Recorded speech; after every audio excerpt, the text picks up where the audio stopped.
Bakit may mga relasyon na nagsisimula ng sobrang saya, sobrang sweet, sobrang maasikaso sa bawat isa, pero nauuwi pa rin sa hiwalayan, nauuwi pa rin sa sakit, nauuwi pa rin sa iyak?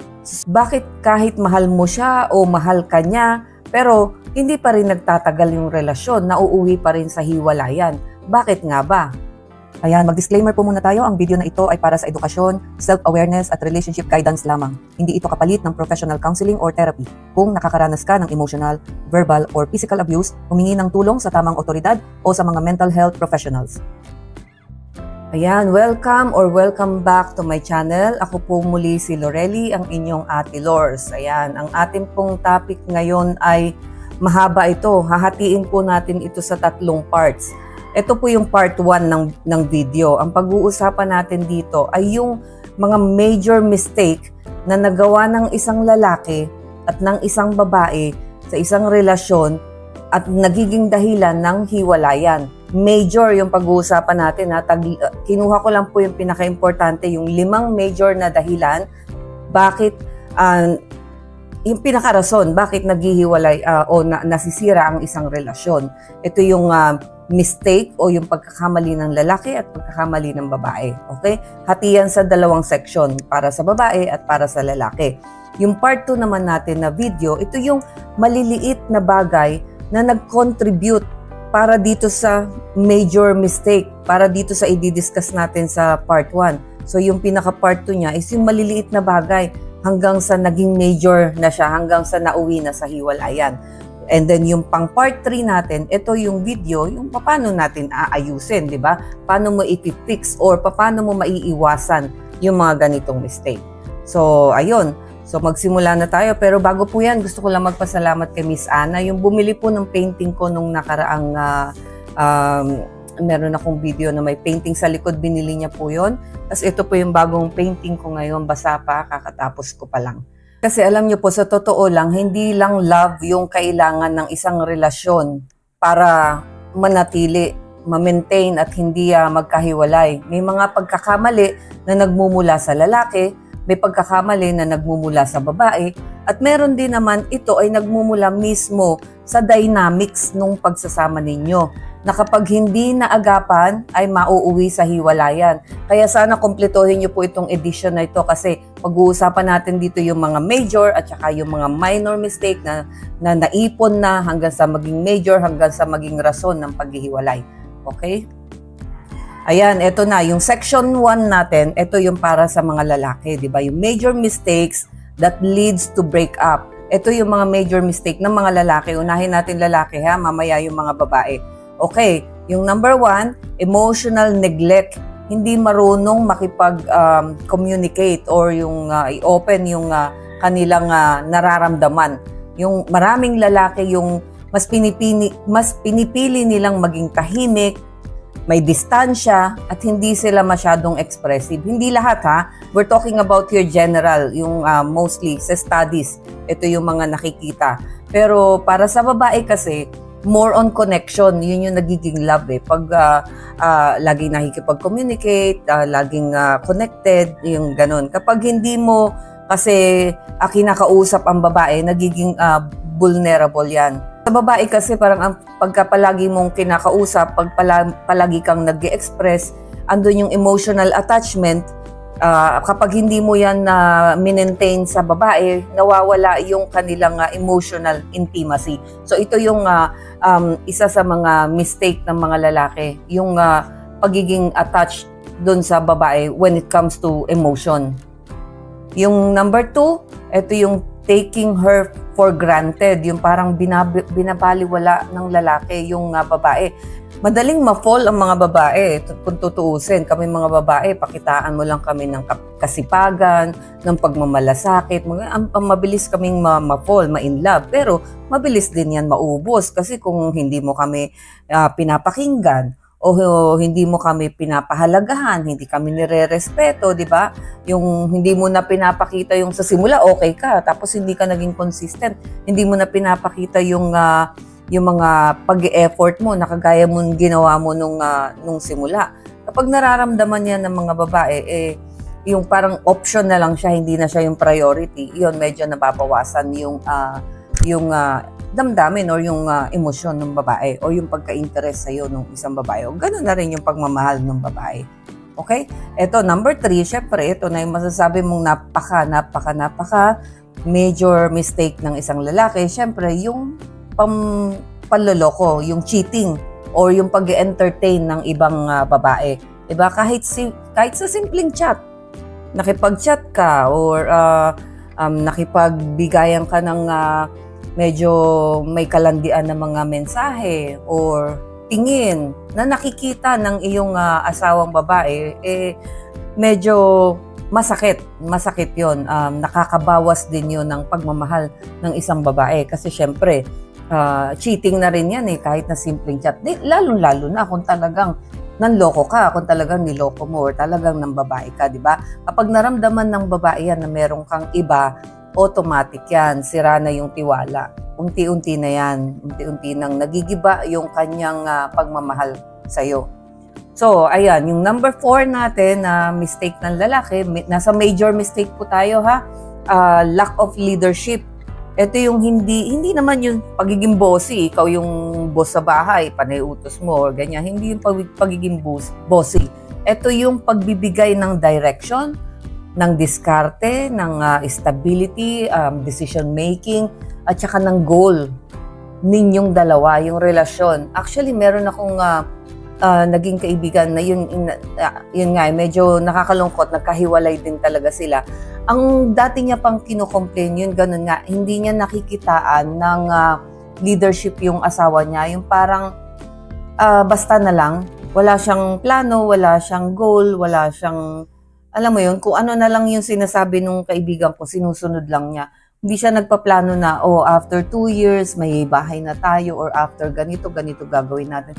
Lahat yung kaibigan ko. So parang yung kaibigan ko, parang nawala ng gana. Parang sinabi niya na yung asawa ko walang pangarap sa buhay. Walang pangarap para sa amin. Or parang napakahina niya. Kasi parang hindi ko nakikitaan na dumidiskarte siya para sa buhay namin. Yung pag ganun kasi, nakikita hindi seryoso yung lalaki. Parang ang feeling ng babae, puro parang naglalaro lang to. Walang plano, walang future, di ba? Parang nawawala yung security ng babae. Parang feeling ng babae, hindi siya safe dito sa lalaki na ito. Okay?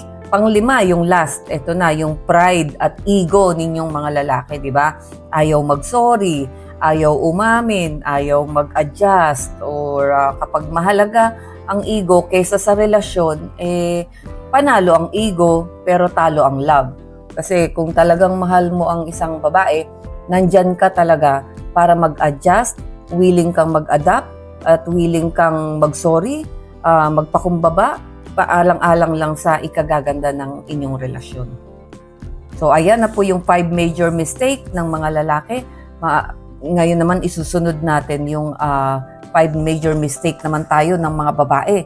Ito, alam ko, kukonekta to dun sa major mistake ng mga lalaki. Tingnan natin, ha? Okay. Ang number 1 dito, ang mga babae ay overthinking and emotional reaction. Sobrang makaisip, sobrang makareact.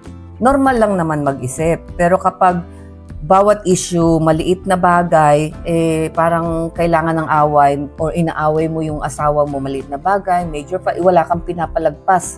Alam mo yun, ang bawang medyo nasunog lang yung sinaing, away, na late lang ng konti, away, or nanood ng TV na nasobrahan sa oras, away, yung mga ganon.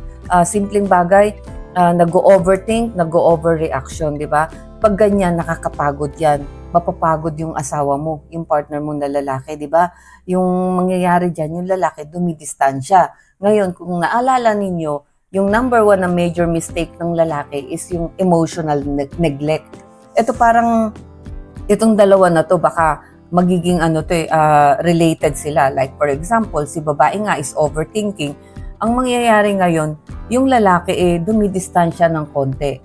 So, ito yung nagiging major mistake ng lalaki, yung number 1 natin, yung emotional neglect. Kasi nga, dumidistansya siya dun sa babae. Hindi na siya nag-e-express masyado kasi ang feeling niya, kapag may sinabi siya, kapag nag-express siya, nagagalit naman si babae. So yan, connected siya, 'di ba? Yung major mistake ng lalaki na number 1 natin, yung emotional neglect, tapos yung major mistake ng babae na overthinking at saka emotional overreaction, naging connecta yan. Kung ganito si babae, magiging ganito si lalaki. Kung si lalaki ganito, magiging ganito si babae. So medyo connected siya. Okay, yung number 2 sa mga babae na major mistake, ito yung pagbubunga nga natin. Natural lang pero parang hindi rin natural. Ewan ko sa inyo pero yung mga nanay, syempre 'di ba, maraming tungkulin sa loob ng bahay, nagbubunga nga tayo. Pero ang siguro dito major talaga yung excessive. As in bunga nga lang talaga ng bunga nga. Talagang sobra na. Yung pagbubunga nga meron pang kasamang criticism or yung panlalait dun sa asawang lalaki, 'di ba? Ang lalaki ay nagnanais ng respeto mula sa ating mga babae, hindi panlalait. Mas lalo na kung panay-panay na yung pagnanag mo, tas may kasama pang panlalait. Kasi kapag lagi siyang mali, palagi siyang may kulang, hindi sapat, yun yung pinaparamdam nating mga babae sa ating mga asawa, hindi love yung na i-deliver natin, hindi love yung naipaparamdam natin sa kanila, kundi failure. So, ang lalaki, ang feeling nila, hindi sila successful na asawa, hindi nila tayo kayang pasayahin, hindi nila, nagiging failure. Ngayon, pag ganyan yung mararamdaman ng lalaki, papasok na naman doon yung number 1 siguro, yung major mistake na sinasabi natin ng lalaki na dumidistansya sila. So, parang nakikita-kita ko na dito na kung ano minsan yung ginagawa ng babae ay yun ang nagli-lead o nagtutulak sa mga lalaki para gawin yung major mistake. Hindi naman lahat pwedeng kabaligtaran din. Pwedeng yung major mistake muna ng lalaki ang ginagawa niya, kaya nagkakaroon ng major mistake si babae. So, vice versa yan. So, kung ang pinapaliwanag ko lang is connected siya. Okay?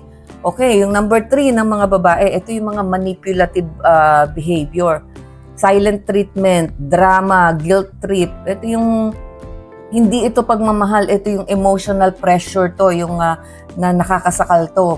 Halimbawa, nag-aaway kayo, magsa-silent treatment ka bilang babae, or magdadrama ka, makuha mo lang yung gusto mo.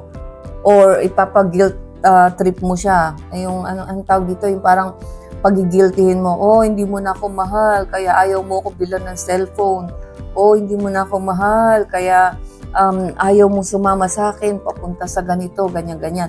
So yung mga ganyan, manipulative behavior yan, hindi nyo lang siguro napapansin. Tapos, hindi mo kakausapin ng isang araw. Diba? Ano yan? Emotional pressure yan, pinipressure natin yung mga lalaki. So, pagdating dyan, manipulative din ang tawag dyan. Okay? Yung number 4 na mistake nating mga babae, yung lack of appreciation. Hindi natin sila masyadong na-appreciate. Actually, ito applicable to sa aming mag-asawa. Kasi ang asawa ko ay Australian. So, napaka-expressive nila. Alam mo, bigyan mo lang ng tubig. Parang lagpas langit na yung pagpapasalamat, yung kaligayahan. Thank you, darling. Ganyan.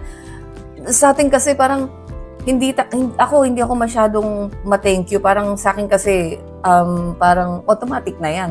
'Di ba? Mahal na natin isa't isa. Alam na natin yan. But kailangan ko pang mag-thank you. Kasi parang feeling ko sa ating mga Pinoy, kasi ako yung mga kaibigan ko talaga na close.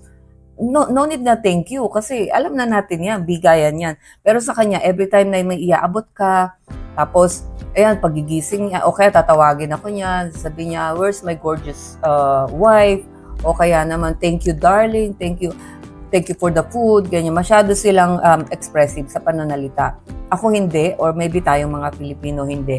So, pero pinapractice ko na, medyo dinadagdagan ko na kasi nga, parang ang sarap ng nakikita ko sa kanya, sa mga mata niya, nag-sparkle yan kapag nag-thank you ka or in-appreciate mo yung ginawa niya. So, isa to sa mga mistake natin mga babae, hindi tayo masyadong nag-appreciate. So, kahit simple lang, minsan pag pagod siya, di ba, sabihin niyo, pagod ka na ba, di ba, or thank you kapag may kinuha para sa'yo, or yung mga simple lang, pero mas maganda, ma-appreciate talaga sila by words. Kasi, Kung alam nyo yung love language ng asawa nyo at nakita nyo yung resulta, kailangan ng validation lagi. Gusto niyan palagi may naririnig na recognition. Okay? Kung walang appreciation, unti-unti ay lumalamig yung lalaki. Ito na nga yung number 1 pa rin nila, yung dumidistansya sila. Okay? Yung panglima nating mga babae ay yung unrealistic expectation. Ito yung nag-e-expect tayo na parang perpekto yung napangasawa mo. Wala pong perpekto. Tanggapin na natin na kapag nag-asawa tayo or may kasama tayo, tatanggapin mo both side niya, yung pangit na ugali niya at yung magandang ugali niya. Diba? Parehas natin yan na tatanggapin. Pero syempre, andun nga yung adjustment. Pero ibang topic yon. So, halimbawa, meron kang napanood na romance movie or whatever, ina-idolize mo yun. Tapos gusto mo, ine-expect natin na ganun din yung ating asawa or gusto mo sana ganun din siya. Tapos pag hindi niya nabibigay yon, nagkakaroon tayo ng frustration, 'di ba? Yung parang ang feeling natin, 'di ba? Parang hindi ito yung gusto kong lalaki. Nararamdaman yan ng lalaki. So kapag naramdaman yan ng lalaki, nawawalan din sila ng gana. So ito yung mga 5 na major mistakes na pwedeng nagagawa ng mga babae at ng lalaki sa isang relasyon kaya nauuwi sa hiwalayan. Ngayon, pag-usapan naman natin, gusto nyo ituloy na natin dun sa small mistake? Ayan, sige, ituloy na natin. Huwag na tayo mag-part 2 ng video. Ito yung mga small mistakes na nakapag-contribute para maging major mistakes. Kaya nauwi sa hiwalayan yung relasyon. Okay? Umpisa na natin. Nung unang-una, yung small communication, big understanding. Ito yung mga simpleng tampuhan lang, pero ang laki ng pag-aaway. Simpleng tanong, nagiging interrogation. Diba?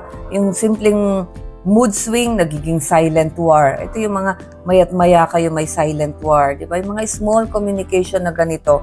Diba? Kapag hindi ito nasolusyonan, nagiging communication breakdown to. Ito yung nagiging unti-unti nang nababawasan yung pag-uusap ninyong dalawa.